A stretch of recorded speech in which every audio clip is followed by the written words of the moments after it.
Buen día. Desde la Secretaría Departamental de Salud damos hoy inicio a nuestro curso sobre el manejo integrado de la desnutrición aguda. Inicialmente vamos a hablar sobre la fisiopatología de la desnutrición.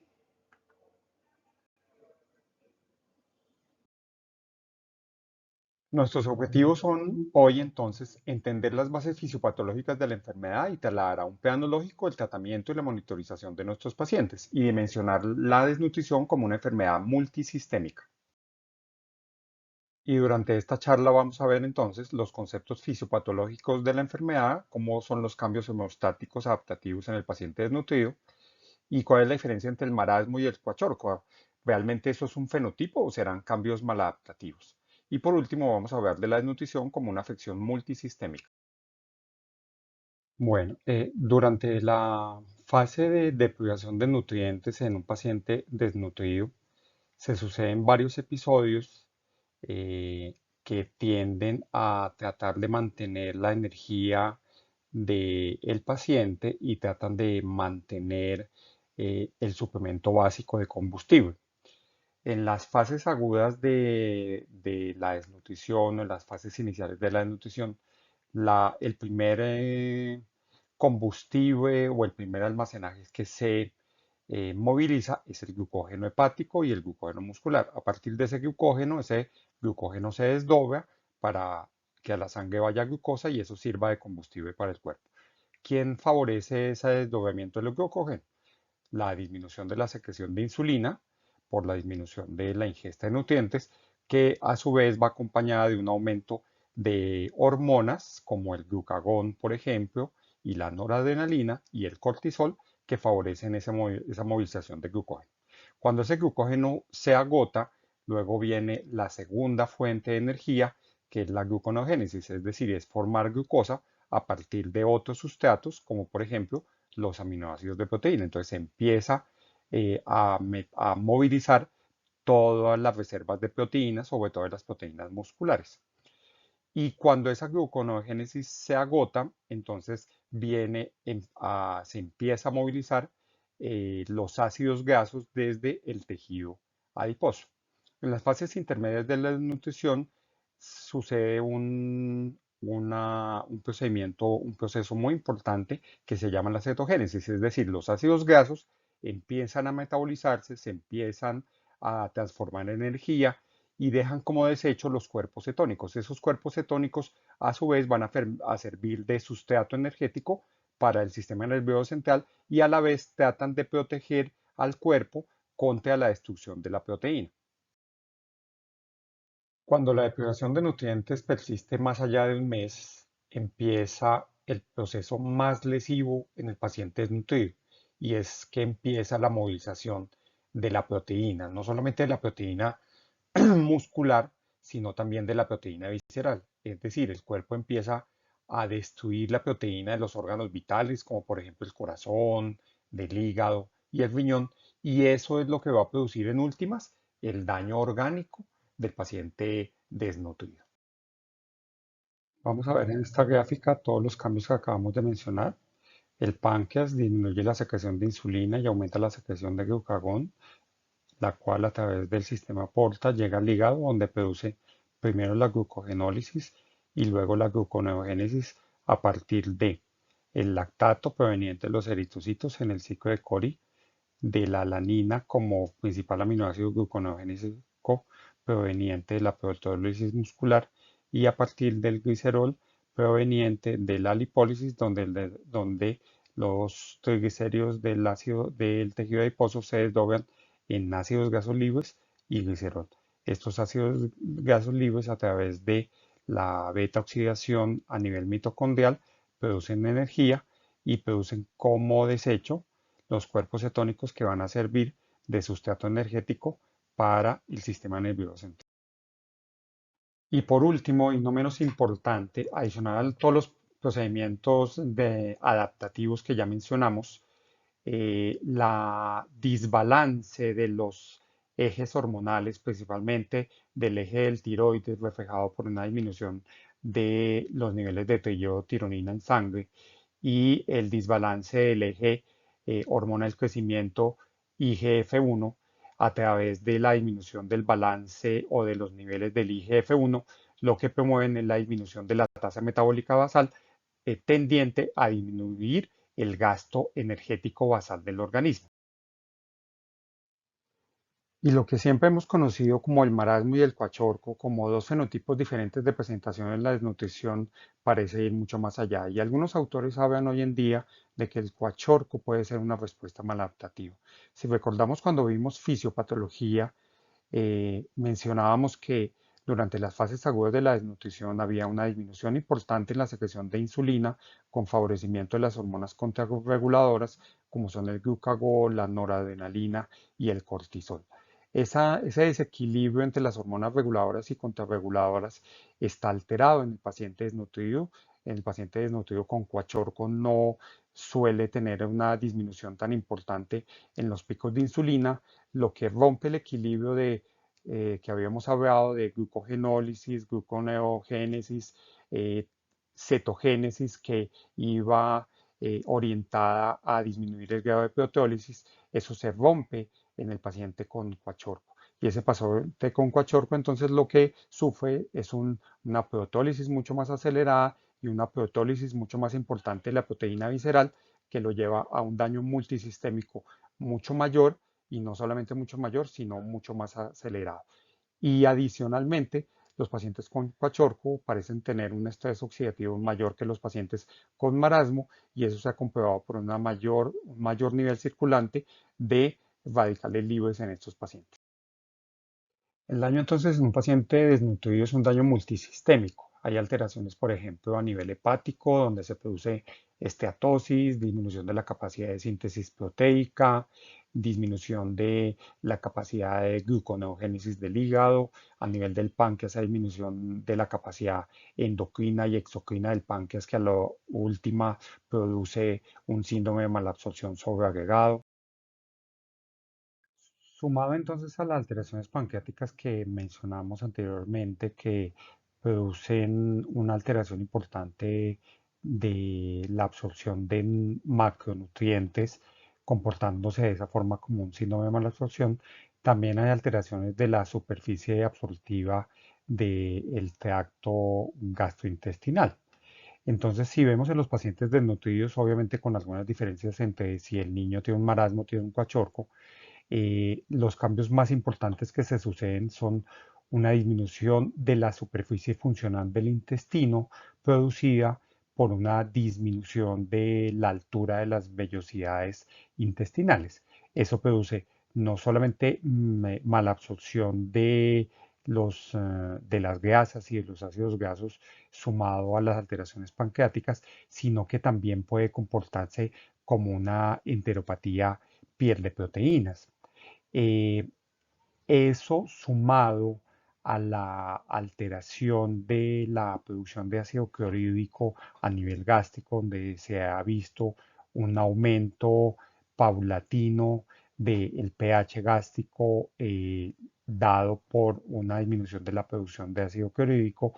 Eso lo que produce es una sobrepoblación bacteriana a nivel del tracto gastrointestinal, que termina siendo un factor aditivo en la producción del síndrome de malabsorción. A nivel endocrino, como ya habíamos mencionado algo anteriormente, eh, digamos que la diferencia fundamental y que marca el pronóstico entre el paciente con marasmo y el paciente con cuachorco es una alteración del eje de la insulina IGF-1, que es mucho más marcada eh, en la respuesta maladaptativa del cuachorco. Normalmente uno debería esperar que haya una disminución paulatina y progresiva de los niveles de insulina y de IGF-1 que pudieran o es la que va a producir el efecto positivo del ahorramiento de la proteína visceral en el paciente desnutrido. Esa disminución progresiva de la insulina no se produce en el cuachorco, y es lo que explica eh, de forma bien importante que el coachorco se convierta en una respuesta maladaptativa, que haya un mayor catabolismo, sobre todo de la proteína visceral, y que por tanto el daño multisistémico en esos pacientes sea mucho mayor. Pero adicionalmente a eso, hay un eje, hay una alteración del eje del tiroides que lo que trata esa disminución o ese feedback negativo del tiroides, lo que trata de producir es una disminución progresiva de la tasa metabólica basal y por tanto disminuir el gasto energético basal del paciente desnutrido. Y adicionalmente a eso, el aumento de las hormonas contrarreguladoras, de las catecolaminas, del cortisol, de la hormona del crecimiento, pues ambos no solamente producen un favorecimiento de la conservación del balance energético en el paciente desnutrido, pero que también en últimas pudiera explicar también algo de las alteraciones metabólicas que vemos en esos pacientes. Y sobre todo eso va a ser importante en el paciente con cuachorco.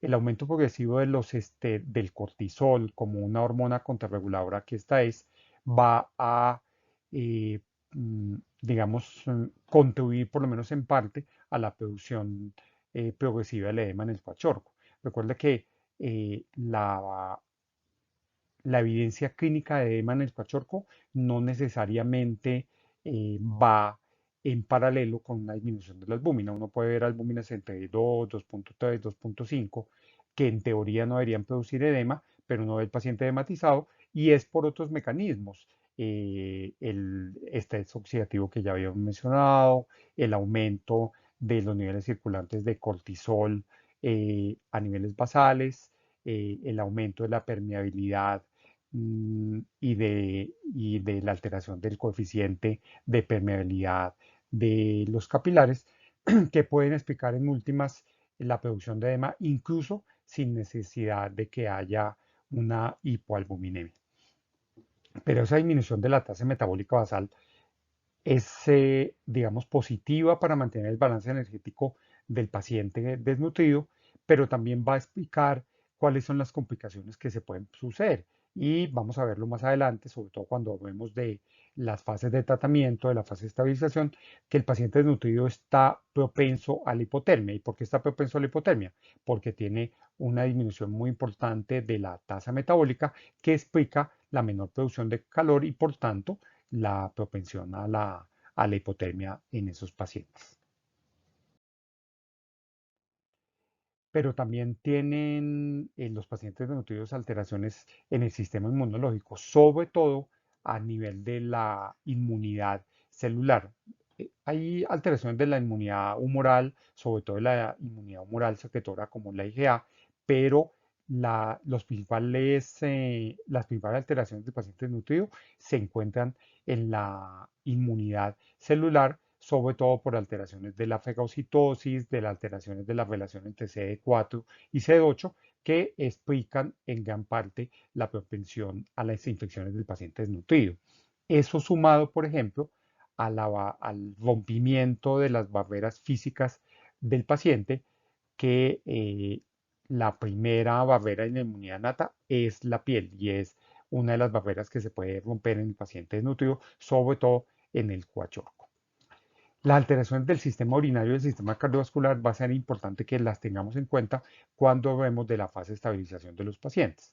E incluso se ha descrito también una nefropatía especial en los pacientes con diabetes, una nefropatía quística, uno puede ver alteraciones de los túbulos y esas alteraciones, esa nefropatía propia del sistema del niño con desnutrición, lo que va a producir clínicamente es una disminución de la filtración glomerular, unas alteraciones entre el control del sodio y el potasio, debido sobre todo a la alteración de la sodio-potasio ATPasa, que se produce no solamente a nivel celular, sino se produce en toda la economía. Y recuerden que una de las piezas fundamentales en el control del sodio y el potasio a nivel glomerular y a nivel tubular, sobre todo, dependen de la bomba de sodio y potasio ATPasa. También hay alteraciones del sistema renina-angiotensina-aldosterona que lo que van a producir en últimas es una alteración o una inhabilidad del riñón para manejar la sobrecarga de líquidos, la sobrecarga de sodio y también va a traducirse clínicamente en la incapacidad que tienen esos niños para eh, excretar la acidez titular. Entonces, eso va a ser importante porque cuando hablemos de la fase de estabilización, vamos a mencionar que esos niños no van a tener la misma capacidad de manejar los volúmenes de sodio que tiene de sodio o la sobrecarga hídrica que sucede en un niño normal y eso va a ser importante para la hidratación. Esos niños ya no tienen la misma capacidad de concentración renal. ¿Por qué? Porque recuerden que gran parte del mecanismo de contracorriente depende de la urea y depende de la osmolaridad de la médula y eso va a estar alterado porque esos pacientes tienen un balance de nitrógeno negativo. Y el sistema cardiovascular también tiene problemas en cuanto a la adaptación a la sobrecarga de líquido y la sobrecarga de sodio. ¿Por qué? Porque esos niños tienen una disminución de la frecuencia cardíaca atribuida a las alteraciones del eje del tiroides que vimos anteriormente, pero también tienen una disminución del gasto cardíaco, tienen alteraciones con la contractibilidad cardíaca, sobre todo en el paciente con cuachorco. ¿Por qué? Porque el catabolismo visceral también incluye la proteína del miocardio. Y de hecho, en las autopsias de los pacientes con cuachorco se ha podido mostrar disminución de la masa ventricular de la pared libre del ventrículo izquierdo. Y eso hace que la reserva miocárdica de esos pacientes sea inferior a los valores normales y por tanto no se puedan adaptar bien a la sobrecarga de líquido y a la sobrecarga de sodio. Y por último, los cambios hidroelectrolíticos que ya mencionamos, que son debidos a los cambios celulares y a los cambios tubulares que pueden ser explicados en su mayoría por alteraciones de la bomba de sodio-potasio ATPasa. ¿Qué podemos entonces concluir? Primero, hemos visto entonces que hay un balance entre las hormonas reguladoras y contrarreguladoras, es decir, insulina, hormona de crecimiento, catecolaminas, glucagón, corticoides. Y ese balance fino entre las hormonas reguladoras y contrarreguladoras tiene como papel fundamental defender la economía durante el proceso de la desnutrición aguda. Cuando se supera ese balance es cuando se sobreviene el catabolismo proteico, principalmente el catabolismo de la proteína visceral, que es la base fundamental del inicio del daño multisistémico en el paciente con desnutrición aguda. El coachorco, como ya vimos, no es simplemente un fenotipo, parece ser una respuesta maladaptativa del individuo que termina acelerando el daño multisistémico del paciente y empeorando su pronóstico y resultado. Debemos tener en cuenta entonces el daño multisistémico en el paciente para entender cuál es la lógica del tratamiento en nuestros pacientes con desnutrición aguda.